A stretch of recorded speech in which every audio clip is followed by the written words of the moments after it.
Madilim na. Matulim na to.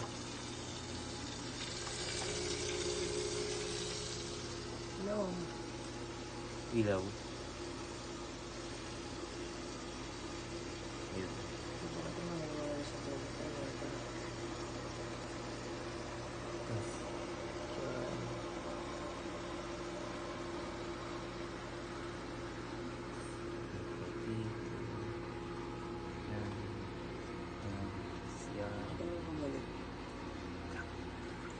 Tapos yun. Layuan. Yun yan.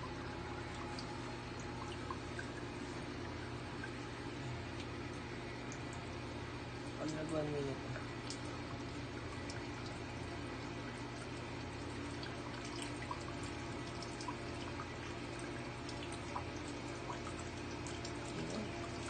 Ay, soon wala na tayo leakage, pre.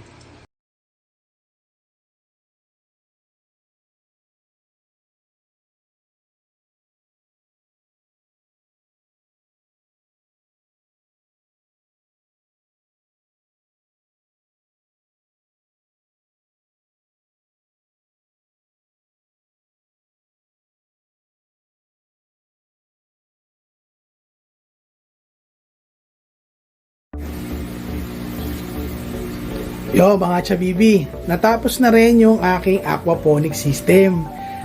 Ito, nailagay ko na yung mga isda. Ayan ayan yung mga goldfish Yan yung mga reject na nabili namin. Reject lang yan. Tingnan nyo naman ang gaganda ng mga buntot. Although wala siya yung, hindi siya mapula yung kulay niya.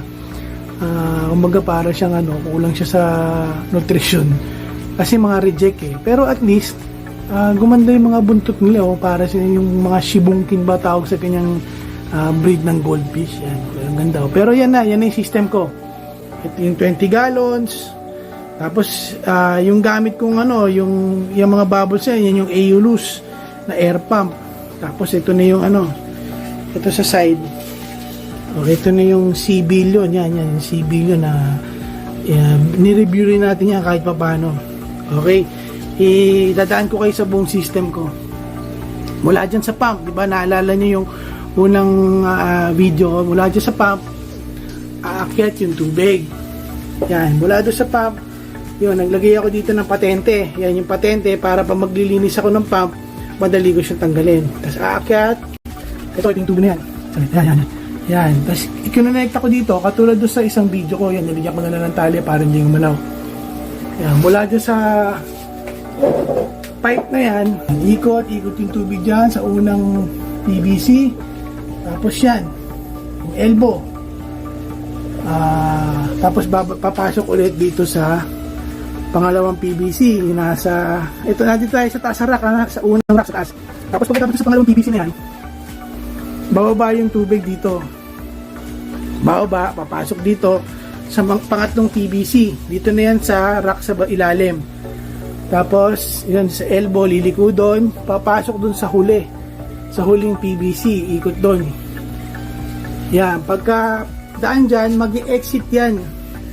Dito, naglagay din ako ng patente para pag kailangan ko mag-maintenance, madali siyang tanggalin. Ngayon, yung exit na yan, dire-diretso yan, tulad ng sa isang video ko, dire-diretso yan, hanggang dito sa ilalim, yan. Itong improvised filter ko, yan yung filter ko na pinakita sa inyo noong una. Meron yan laman sa loob na net, foam, tsaka bato. Tapos sa pinakataas niyan, may net yan. So salang-sala, yung ikot ng tubig mapupunta dito, yung maruming tubig, malamang mapupunta dito sa ilalim yan, yung dumi niyan. Tapos yung malinis sa tubig, aangat. Pagkaangat niyan dito sa taas, mag-i-exit na ngayon yan dito sa tubo na to. Ayan, nakikita nyo, may pangalan filter. Okay. Mag-i-exit siya, babalik dito sa aquarium. Malinis na yung tubig na yun. So, ganun lang yung cycle niya. Ikot lang siya ng ikot. Hindi ko pa siya pwedeng taniman sa ngayon. Siguro mga ilang buwan. Kasi wala pa yung mga good bacteria. Hindi pa mabubuhay yung halaman natin. Siyempre, grow lights. Yung mga grow lights ko, hindi pa umaandar. Wala pa akong masaksakan Yan.